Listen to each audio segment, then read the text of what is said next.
Understanding the self. Ito yung paborito kong subject na understanding the self. Kasi dito mo nalalaman yung pagkakamali mo sa sarili mo o pagkakamali mo sa ibang tao. Kasi kung hindi mo maintindihan yung sarili mo, hindi mo alam kung anong yung ginagawa mo sa sa ibang tao. Kaya nga mas importante nga maintindihan mo yung sarili mo para maintindihan mo yung ibang tao. Kasi iba tayo, kasi kung hindi mo maintindihan yung sarili mo, paano ba kaya yung iba? Kaya kung maintindihan mo na yung sarili mo, doon mo masasabi na maintindihan mo yung mga kung anong halaga na pinagsasabi sa iyo ng mga magulang mo.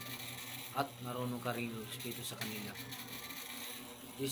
Kaya kung ako magiging isang Philippine Army, gusto ko sana pagtugunan ito para sa mga magulang ko at para din sa kinabukasan ko.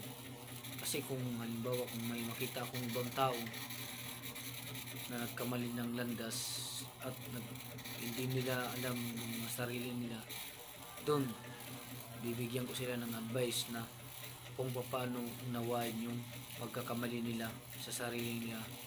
Kasi kung sasabihin ko sa kanila kung hindi nila alam yung sarili mo, wala kang patutunguhan sa buhay mo, lalo yung mga pangarap mo.